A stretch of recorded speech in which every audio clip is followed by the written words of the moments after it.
could be inequality caused by rising food prices. All of these things are going to get even more difficult unless we address them ever more urgently.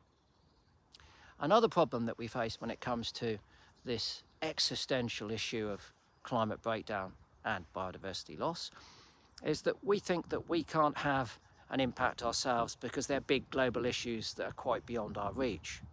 But hey, there's power in a union. You may think that you're just a drop in the ocean, but an ocean is a multitude of drops. So when those drops unite, they become a force for change. And I think that that's something that we need to recognise.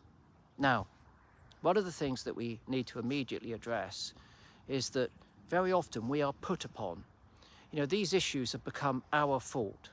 So, as an example, we are told that we have to recycle to solve the plastic crisis, the pollution crisis when it comes to plastic. It's down to us. We've got to put those in the bin. And if we don't put them in the bin, essentially we're bad people. And if we do put them in the right bins, we're good people and we can feel good that we played a role in addressing that issue. And to some very infinitesimally small amount, there's a truth in that. But ultimately, of course, it's not our problem, is it? It's the problem of those people that are still producing vast quantities of plastic. It's your Coca-Colas, isn't it? They're really the people causing the problem and then putting it upon us. It's like being told to car share, isn't it? So that we cut down on our, emissions, CO2 emissions. 4 people in a car is clearly better than 1 in a car. I can't argue with that. But ultimately, if we weren't still burning those fossil fuels, if we weren't still granting licenses for their exploration and exploitation, then actually we could address the issue far more forthrightly than by sharing a car. It's their fault. It's the fossil fuel industry's fault. And they've known that since the 1960s. And they are still drill baby drilling.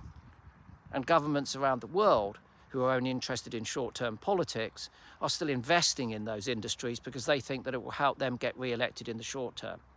I don't know about you, when it comes to my job and my future, I look further than next Thursday. I'm interested in a sustainable future for the planet in terms of people and wildlife, where we can live in a happy, healthy place with proper access to resources that ought to be available to everyone. Affordable food, affordable housing, a decent education, and critically, access to healthcare, proper healthcare. Global inequality, financial inequality, is basically underpinning all of our efforts, undermining all of those efforts to address all of these issues. So I know where you stand on that, and I stand firmly with you. But ultimately, we have to act more urgently. Because when I tell you, as a science communicator, that we are on the brink, please believe me, we are on the brink. We are being buried in a tsunami of misinformation about the climate.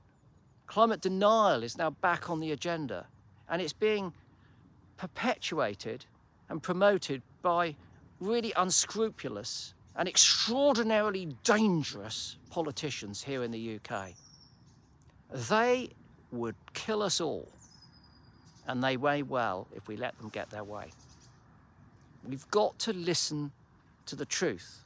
We've got to make best informed decisions based upon fact. And the people with the facts are the scientists. This is a time when we should listen to science. And we know that our politicians should listen to scientists because before Christmas, the COVID report was produced. And it said that if that government had listened to the scientists, it could have saved 23,000 lives in the first lockdown. It would not have lifted that lockdown as early as it did. And ultimately, that the Eat Out to Help Out scheme was put together with no scientific advice whatsoever. And it led to the loss of even more lives. When it comes to climate breakdown, the loss of lives will be off the scale. The tragedy, the terrible tragedy of COVID and its impact will be significantly smaller. So this is all bad news. I'm aware of that. I've presented you here with a problem or a series of problems. But what you know and I know is that really that also represents an extraordinary number of opportunities. It's opportunities for us to be able to live in a more sustainable, harmonious, healthy and happy world. It's opportunities to invest in people and businesses and jobs, which will be an essential part of that. A just transition away from our dependence on fossil fuels, where we retrain and re-employ those people in those industries, and we subsidise that, so it's not difficult for them. And who subsidises it? Well, maybe those petrochemical companies who are currently being subsidised through tax relief by our government, so let's get rid of that, and also making billions and billions in record profits, whilst people in the UK are making decisions about whether they heat their front room or cook their dinner. Inequality again. Polluter pays in my world. Let's make those people subsidise the transition for all of those in their industries to, in that case, renewables. And then people will say, oh, hold on, we're just the UK, we're just a tiny little country. But we're a country that has led so many times throughout history, and we should be leading now. China, 50% of its energy comes from renewables. 50% of its cars are electric at this point in time. You know, they are investing more in research and development of renewable energies than every other country put together on Earth. Why? Because in X years' time, when we finally wake up to the fact that we're in deep, deep trouble, we will be buying Chinese solar panels, Chinese wind turbines, and everything else. Now, I'm not in any way nationalistic, and I've got nothing against the Chinese people whatsoever. But I would like to see people who are struggling in the UK, you know, be afforded opportunities through bold and brave leadership so that they and their families have secure economic futures and we can all live in a better world. And all of this is possible. So my earlier prophecies were not of doom and gloom.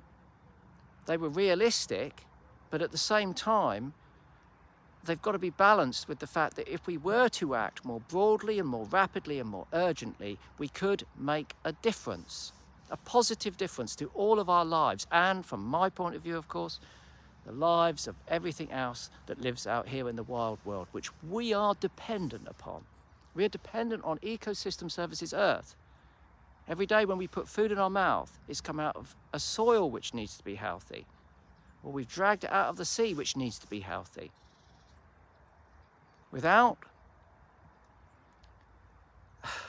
functional ecosystems on this planet, we as a species are going in deep, deep trouble.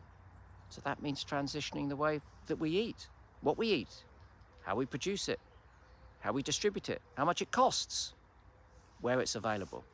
All things which are tried and tested and can be done. And all things actually which are recommended by our government, its Climate Change Committee, and internationally the IPCC. One of those things is you've got to eat less meat. There's no ambiguity about it. It's not Chris banging on about animal welfare because he cares about the appalling conditions that farmed animals are kept in. It comes down to our own health. That's part of it. And also, again, environmental health. We don't have a choice. So why not be smart and invest in prevention and not wait to have to find a cure? Anyway, ultimately, what can we do? Well, let me go back to that point where it's about us. It's not our fault, but we can still make a difference. And why should we do that? Well, because personal empowerment, standing up, whether you're on a picket line or whether you're voting for someone or whether you're simply signing a petition, whatever you do, standing up for your rights makes you feel good. It's empowering. It means that you've exercised your voice, another fundamental democratic right.